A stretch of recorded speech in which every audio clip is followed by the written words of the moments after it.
Mikol daw nga tha pasal tharo rumte bungriat na ziak tu Vincent pachuau zolbu kan thlen chuan mongkon tlangwal dang tepon anron finve tabok nen daw thanga chuan vunga vale to mai ro hei thianten om ve tho boka kabo em to lovang chu a hanti chuan thavunga te u naw po an kir vele ta a zolbuk an nai viau to tia chuan zolbuk thom thatak chu an han ngai thlawang wanga an zinga upa ber chuan keni lo khual dang an omani mo ti supa in zolbuk lam chu an pan ve ta nga la mongkon mi sang teral nor ron let chuan an thom dim viau ma se khomi puita chuan an lo ngak veke moti turin beng an lo chikar mai si thom chuan a viau lo ma se beng chikar lo ngak tu na chuan an lo hriat mai lo na samai in tin deuh thaw atang chuan thom aron chuak ngal supa lalmual lam an ron pan ngal zel bok mi puite le pasal tha rammu te chuan lalmual an thleng rual titi deuh reng hial ome lal le upa te poin an lo nga thap boka wangin lal ina chuan an lakim vekani an tlangwal te thom an hriat ta ka chuan lal in chu an chua san ngal thuaya lalina tanga lu ka sanga an han chuang chuak chule mai cherne na tlangwal tele mi pui ho chu an lo ding thup to a an mi man ti hriat tak te chu an ma an lo thing thap bok lal ralji ka chuan an mi man te chu an kut phuarna a nge lo en fel masa a rip chunga lo van no khom mai turin ati te a mi som thum don an lani awangin ripa chuan an che phle ma se an noleng thei rama an tot lamma ma chuni an mi man ten khung fel nu chuan lal ralji ka chuan ole pasal tha kol vuana khan an ral nor dan tlang pui chu kan hriat turin han soisela a han ti a kol vuana chu ron ding chuak ngalin thiam tak hian an ral nor dan te do khuaya tang kai zia te chu an zep lang zau boka a soizo chuan mi pui chu an lo ang ngal dur mai bok lal ralji ka chuan zanarei lam don ta mani in lam theu pan photila valupa thang vela le pasal tha te kha ka in chung ron dai lut bokula naktu ka ralu lam na kan neyanga tang roi kan kil ngalang anti chuan an aule ngal dura mi puite chu an trin nu chuan an mi man te chu tlangwal som ni zatin an veng zui ngal mia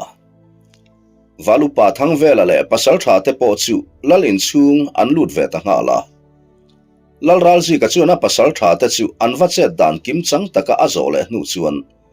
do khara lam chu an hoya khara chongpui chu inva bi manem enga thupoi mo hriat te neyem le a hamtidam dupa do khara chuan lalpa thutam chu hriat kan nei lo na a chongpui mi pakhat kan man ka atanga kan hriat danin chongpui lal son min ho hle ti a hriat theya khuang lam hovin kan khua an ron pan ngot thei chan po hi chongpui lal wang chawani ati mek lai chuan sat lue chu aron in rol ve a lalpa min hre thiam la kalo in rol ve lok khara soi kha adik zia chu ka beng hian a hre ching khom mai khuang lam ho po khan an ring hlel man hialani aron ti ve ta ka chuan upachul lova chuan kap thianga khan lalmi zia chu a hre chiang viau nge ya nakina la zo that chi avani mel ve aron ti ve ngal thuaya lal ralji ka chulo bu ngatin ole beng tharin kan ngai tu thale don nia vatin photo in chawlu tu ka nge ti na trin tir ta avalu pale pasal tha te chuan hu chuan lal ralji ka chuan au pa te hna chong puilal chu enge kan ngai dan nia a han ti chuan uparo ki ma chu ron ding chuak ngalin ke ka ngai dan chuan kan tan nok sak theyala ni tlat kan pasal tha te soi manga tang khan lal ver ther tak mi kutarul ka zen shelo mi ani mel riu aron ti ngal chara uparo buaya chuan chu ka mudan chiani alo ti ve pok an mudan le ngai dan athu mun hlom poka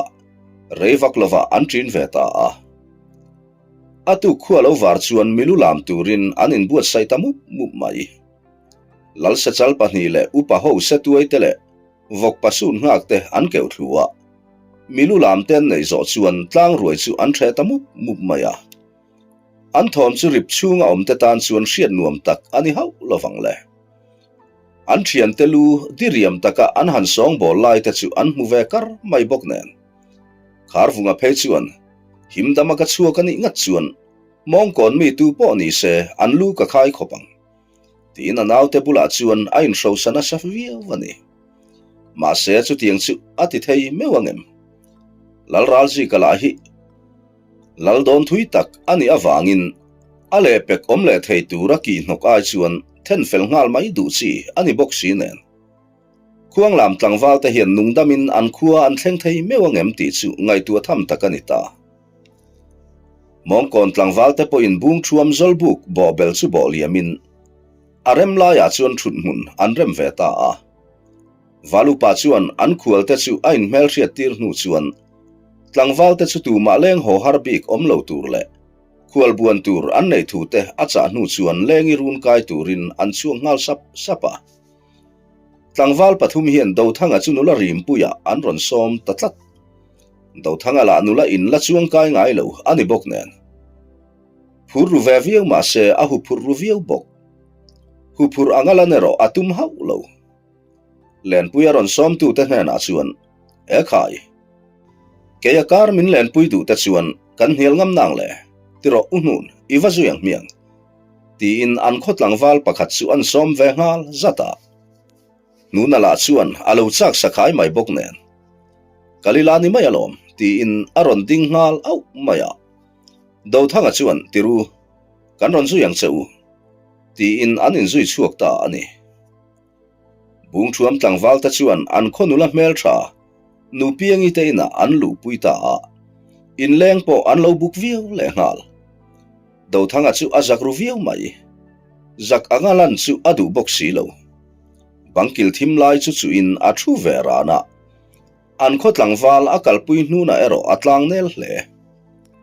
ati ti ko tlanga an dak thap hi ani to bera atonga do thanga chanchin asoi kai chhota do thanga la azak tul mai si nuna chuan do thanga ral be thiam zia chu soi chovin trial khu palu alak dan an soi kai chhota chu bung thuam tlangwal ta chuan do thanga chu an mel rak thina nu piangi chuan chu tianga pasal tharal be thiam chuan athim lai ngot belo khan me eng te hiron sim vela mole ti na nui hara bung thuam tlangwal ta chuan nie local ro tin thunan lokian sapa chutia thunna me an kan taxia chuan tran kho tlat chi ni to heklo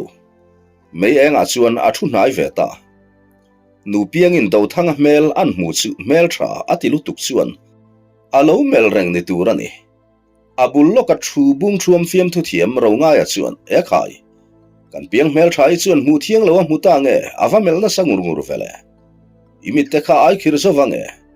anti chuan an nui ngal hama nu piangi zaklu tuk chuan ro nga ya chu lean chua khum ngota ro nga ya la chuan i lei toy te khan min lia tum sia su alo la ti zui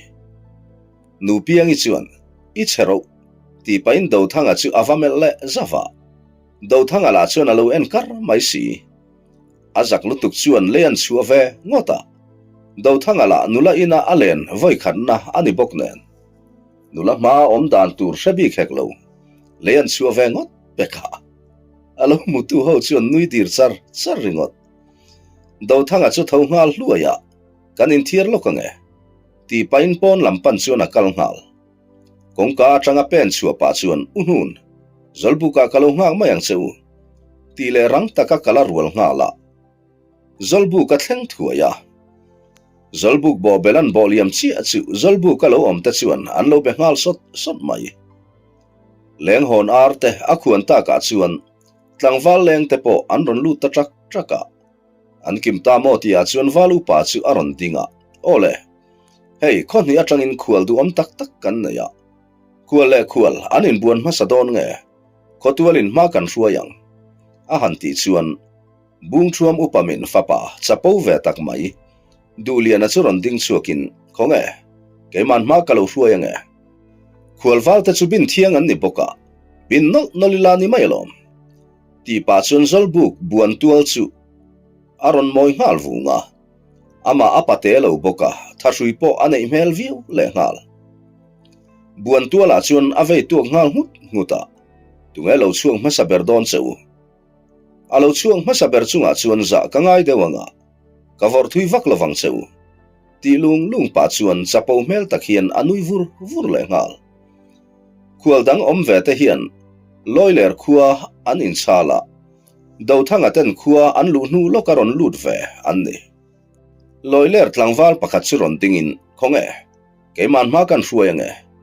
asapan berin ma ka hruai lo chuan kan khual pui te hi an tlang ne lo hlau da nge ti in buan tual lo moi mek duliana chu achal ngal chata duliana chuan tangna saro ti su pa chuan adul vun tel ngai chuan an tham to maya chu tlangwal chuan er saka valupa in tran ro le anti thot rual chuan duliana chuan thapui tho ngalin an choi ngal voka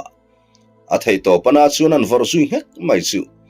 chu pa chu bo bela chuan ava in tau chor le ngal a tho chuak lok theilo do thanga chuan a pan nai thuaya thiana I thaem nai neem anti ngal thuaya meng buai deuh nak chung hian kabana nalutuk ti in aron tong chuak ve rama abanan han en chian nak chuan aru atliak ti hriat tak hian alo koingal maya do thangan chu thilan mu chu chek tlakin ading chuak hluaya duliana lam chu hoin hei hi in kho khual buan dan em ni atirum tal mai duliana la chuan ka ma ding tur chuan engpo huam angai renga sin alo ti mai si do thanga chuan er saka valu palam chu hoin valupa so tlangwal son en kol tu amamo chuan helai ui tangbau pe zathi kan tuk zalange a han ti chi achu duliana chu ameng rang na samai mai te duliana chuan naupang nang hian min tuk zalanga mo tinan nuilui vaka he naupang hian min tuk zal don ani chu ti le pa do thanga chu kokin kong dom meu chuan anui zui le ngal do thanga chu ngoi rengin ading kak tau mai thunga duliana nui zo rondak chuak le chuan naupang fiam thui thong ei ti tak aron ti le muka do thanga chuan min be ngam lo ani chuan soi thamai ro alo ti chaka duliana nui lai chu atop ngal chot amai mai cha chuan so tlangwal aya na son kan vorteng che ti le do thanga dulvun tel thota tham chu arual ngal do thanga po chuan duliana ti ang chi chuan adulvun tel thot chuan a tham ve ngal anin som dana chuan thapuyan chuang ngal don ti hai rual ani lo valupa in khaile ti rual chuan duliana chuan han vor ngal no tum chuan tha an chuang ngal vaka ma se bei pui pa chu anging loi chau ani mai si thuniam thutin din chuale zok pa choi nolan tum po chuan zunga kaita emoti mai turin anget tlat mai le ngal do thanga chuan a bengbula chuan tangna saro ka tuk zal don se ka ti kha anti sapa duliana chuan naupang le ti pasir tluk pui atum la chuan alo dai khal man tlat zel boxi do thanga chuan ithiam zong himang zo to mo konge ichapo na zong nen kan vor no lang se ti pain ol sam zeta phoi pa hian an vor nol mai chu ami vor pa tlak na chi chuan atla rive nga dupa ala nang zui anungan chum lai nu chuan aron tho chuak le ta do thanga chu aron pan le nga la do thanga puan chel chat pa chuan I shadon kho ti in valu pa in tran tura ti po ngak lo chuan thapuya tho ngal ma se in ringrang tura zirtir na dong do thanga chu alo in thla da lo na samai si dulianan tha thorual chi chuan thapui chu ve ngalin duliana chu akang le ngal vo mai la choi kang reng chung chuan vor leila tuem nge zan khoin ka choi kang don se anti mai chu zolbuk re duka chuan ari aring view mai le ngal do thanga chuan zoi muanga nga le pa chuan tu na china khual buan chu ril ru thiang him taka kalpui turani ti shareng tong se he khuwa hian lalfa pa po ini thei nilo lalfa pa chu ini lo upamin fa emo mi thafa po ini thei hei hi shareng ro lalan ni emo upaminan ni emo farha emo po ni se nunna pakhat vek kan nei tu ma hi han in lulinga han chapo tur bik chuang hi an om lo ni chinai vorpa kha imuem tu em tan chun an fa patuat lai aninge yanga anin nga ve na po ni thei khatia abani ti tlia sakta ka wang khan rei tak chu asil ong ngai don chuti chung chuan nang hian ati tur zong zong ti in a ai o zongem tu fa po ni la ipa ni na wangin in luling ngot chu lal fa pa po lo ni la lal chu nang ni lovin ipa zo kani chuti ang zelin upamin fa po ni la upamin chu nang ni lovin ipa zo kani chu wangin mi poi soi lo zong anun zir tong che ati ta ze maya duliana chu zak takin athunna chuan awa thuta nu a an bo ruakin azir lo ta deuh bok nen in buan po chun zom to lo chuan mutzai an rel ta a bung thua ma chuan ni thum zetan chama heti chung zong hian an chezia eng kim lo en thareng tu anom ti ero an hre hau lo bung thua man cham chung hian do thanga chu bung thuam nula zong zong hian an ngai zong ta emoti mai tur hian an mel ing eu na sa thei hle ani ma se do thanga hian tu ma mit mei han mu tlak a mu lo nge a in thup zok ti po hriat lo a phek en ver mai ni ber hian alanga ni thuman cham nu ani li na jing ma taka chuan kholam pan tur chuan an che chuak ve ta ko chua thlengin rozi kitanu pa poin an ron thla in ngai takan in vai lap nu chuan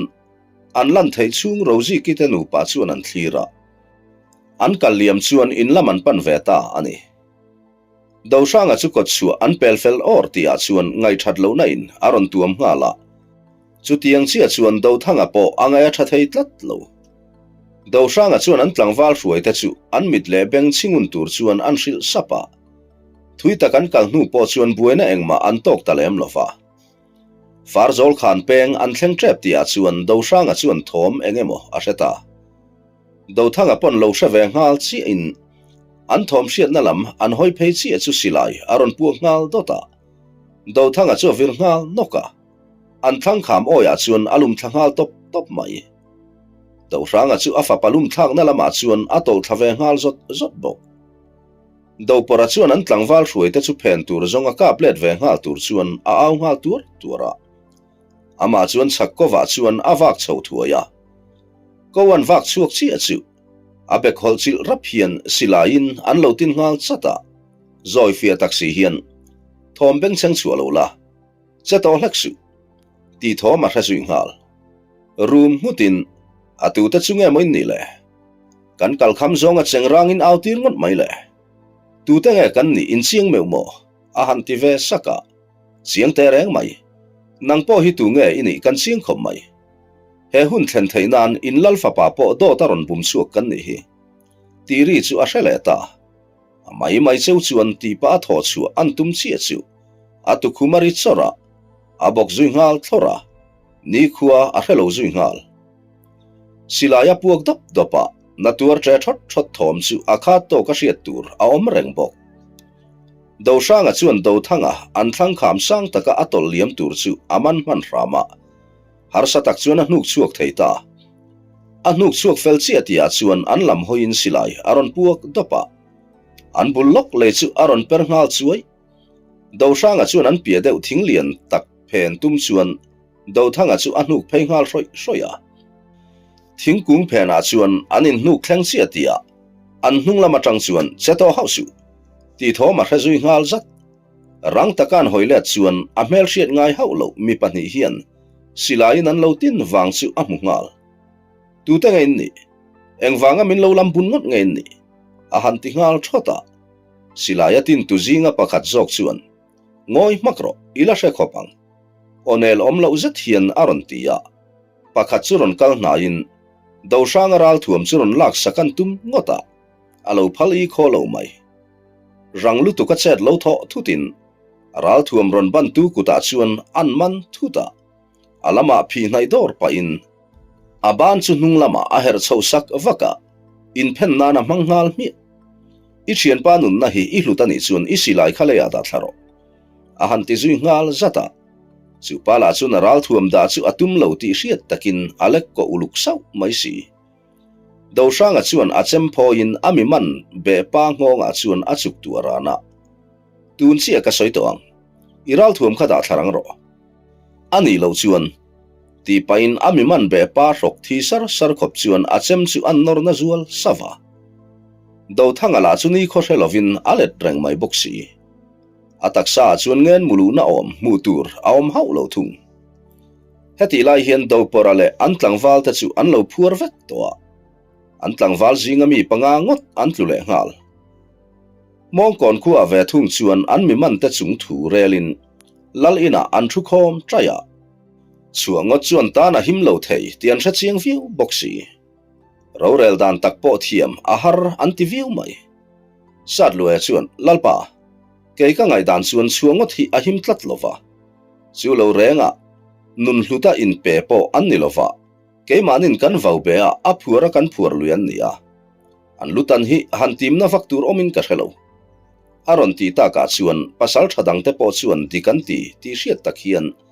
an luan lo bu ngat thunga pasal thadu rum ve thei tak nun to ya chuan lalpa ke an mit meng tlom lo lutuk son ka thinan kheitlat hanin fiam pui hlak ka du hle mai aron ti ve tlat thung an ro rel hriat tuma lei ka pui bel tlat do khuaya le siam pora chuan an pasal thathu soi an hria chu an lo phur ve em ringota siam pora phur lutuk in sum zo lo chu kongka avadakin lalpa kain fiam pui ve du ni o avati du ta an lo nui ngal hak lal ralji ka chuan a pasal thale atlangwal te aring tok boka heti hian thu a chak chuak ta ole heti hian kan ti mai donem ni in fiam pui kan chak tlan mel boka an mani nge in an zalen na an sual chua theina hun pe ila ani mai alom aron ti tamai pasal tha ho phur zong takani ni turani an thum ngal hak le kapuya beng do renga lo thu do khuaya chu thok le khata aron nging dota athin phu chu ain thum ron ngal zoi mai heti lai tak hi do thanga ngen mu wanga avir zok hun chi akhani do khuaya chuan aom dan chu makati viau mai aputero re lam reng in aril ru ala tolo apale a unau pa te chu aril ru anron langhal uaya achanero ashe hau thung silo an mi man te in fiam pui huna tan chuan atuk chu ruatin an ro rel chu an trin ta a pasal tha te chuan hu chuan do khuaya chu zuai deuh rai chung hian lal in chunga aron luta thang hiang in taya inuam sam meu na nge alo ti na po chu a chang hau lo ngoi reng chuan a ipte puila in asilai alat chuaka a chuak le ngal dai do khuaya chuak ta chuan ko chualama pan naka anung dewa siam pora chuan khuai bong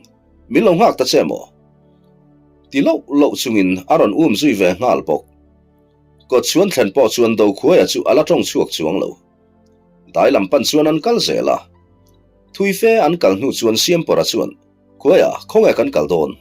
ati tange nge a do khuaya po har zokin e khai kan lo vakal thui to ve tiro ther lo enge moi ve mai teang ti in zuksi an ti mai an khodai hnai maya om lam chu an panta a do sanga chuan afa pamureng chu an mel zawa alam hoya silai kausa atina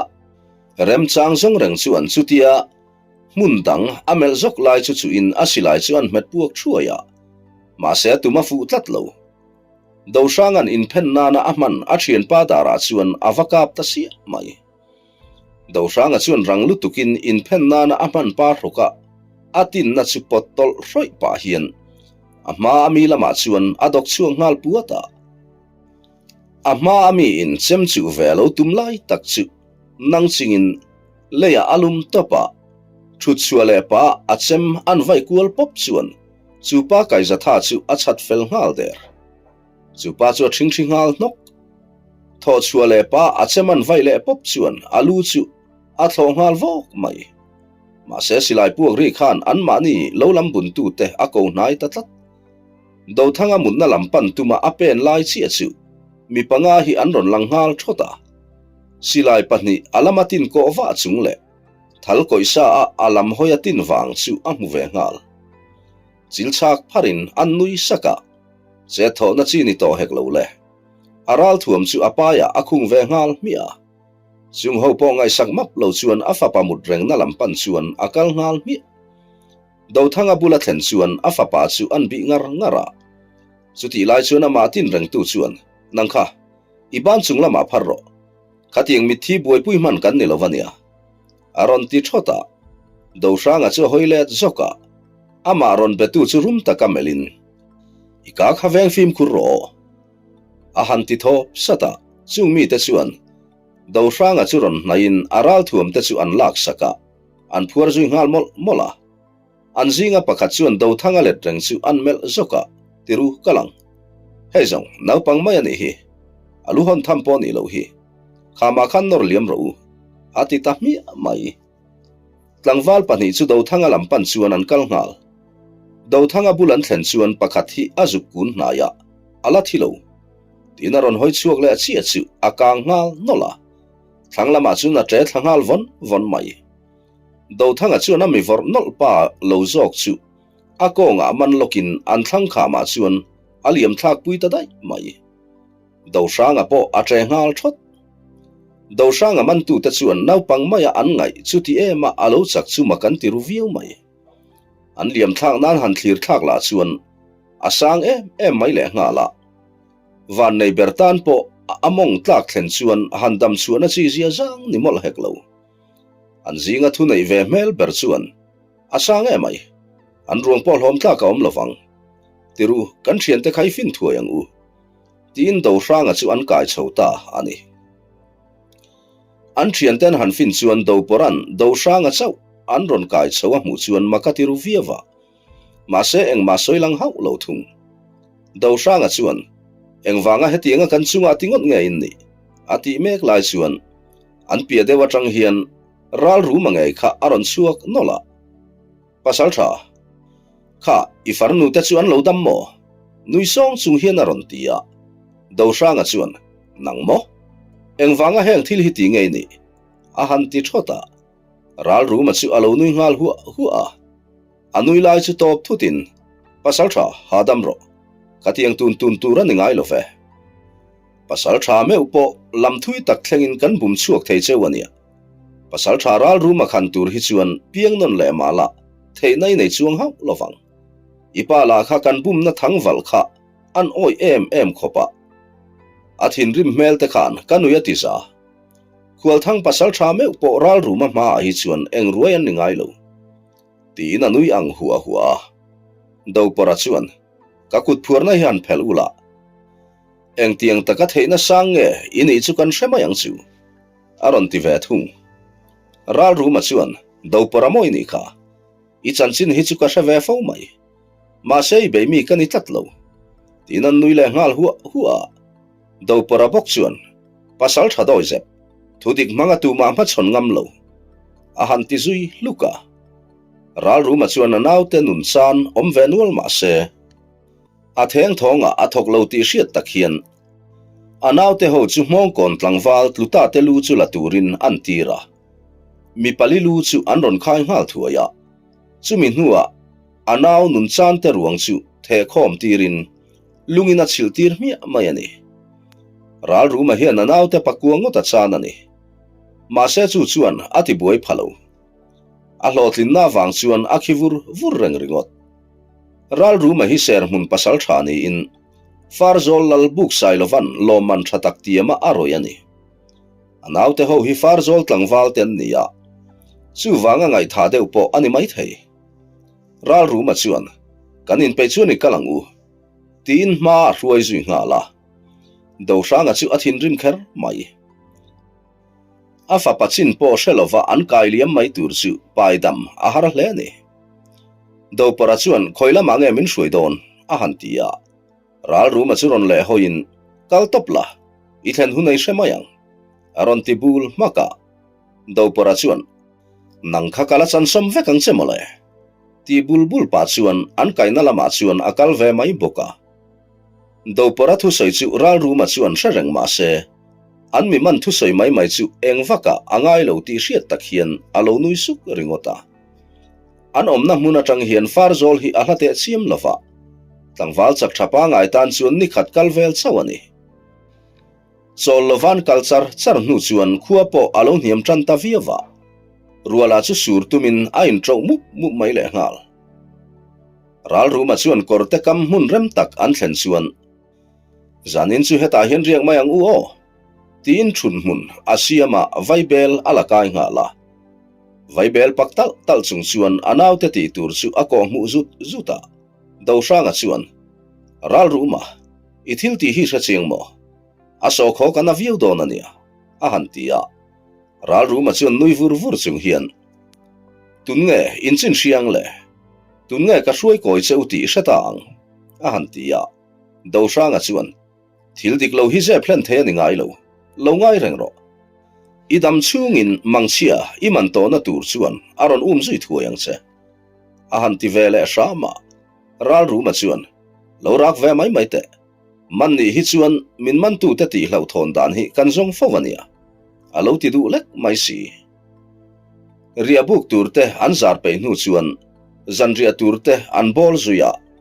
an pe nu chuan an ei zui ngala tram nem tur tok chu an mi man te po an ei tir ve a khopuila chu arikal ru areng mai bok nen ral ruma chuan anaw te chu hei kan mi khual te hi ruapuin anan hlau chuan naktuk laman chawlu tukang an riana tur kha han zar hul sakle lok mai ta cheu a hanti chuan farzol tlangwal mi som panga vel chu an phengal suawa karlova anzar pe tamaya maseral ruma mi ver therlu tuk chuan an mi man te chu a khomin a mutir du haulo buk pathum an zara chuan sem kualin an mi man te buk tur an zara po chuan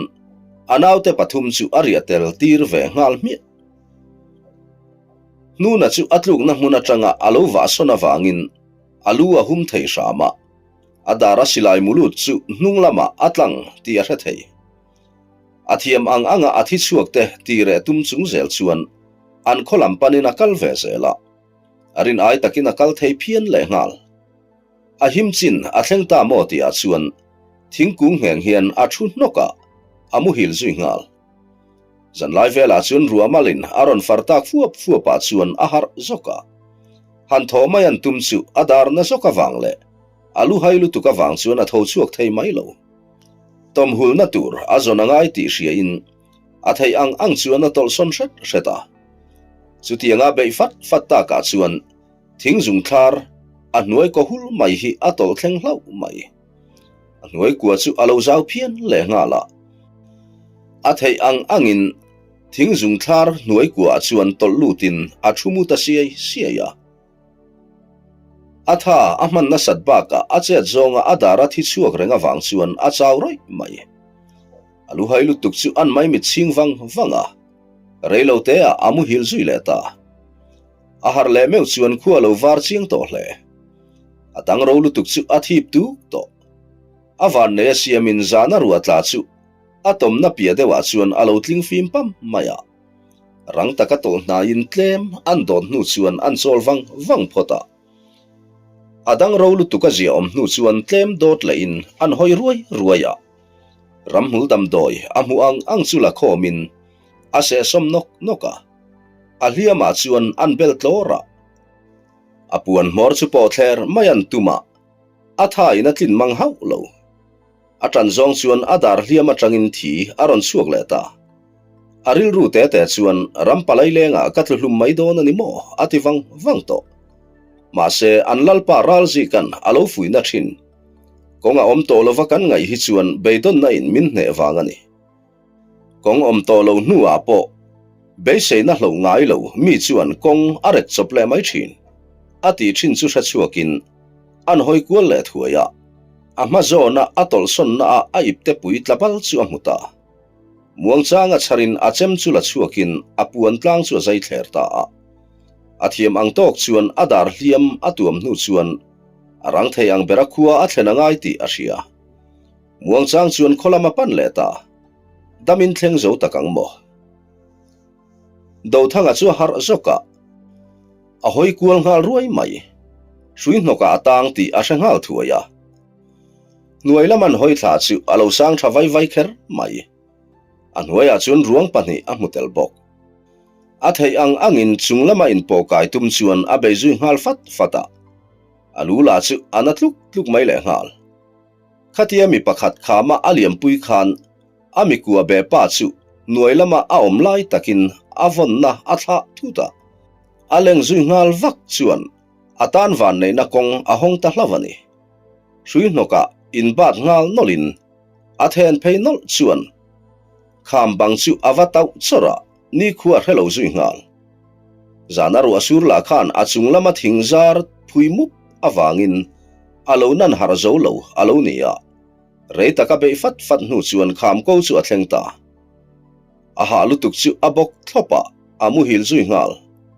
ahar le chuan khualo tlai rui to rang taka tho chuang ngalin abek an ka thoina le kham banga atau na chu anazok zok le ngal alum thang na chuan a chho le ta chakdewa chuan aip te puelo tla bala char ngalin achung chu azen ngal thuaya achem le chafun tlem alo la om chafun hing lek to phorin ai ngal ton mai tuitel lo chuan le ma har viu ni turani a hel all maya a chafuna barzo chuan muang changin a kal chho le ta alum tran na mun a han thlen chowa an thian telubunga lo le treng mi pali an hu chuan a thin rim lutuk chu ain hum khur ngat mai ani nila chu sukchen vel chau ani to boxi chulai vel chu an kalkual thuaka nakina chuan fei lo let pal a mu chuan a char ngal thuaya an mani lo lambun ngot tu te nu an zon that nu chuan nu an lo thup lo boka mu har lem lo an hu chu azui ngal thuaya ala dai po lo ram lampan chuan ain chhir chuak zuita ani ral ru ma chuan far zol chu pan ding pui ngal lovin ngon nuaya chuan akwal thei ang berina kalpuya do ranga chuan tlan chuan a hun tha chu nei ma se khoi nge thlen puya tum ti hriat adu awangin anti ang chuan a om ve zela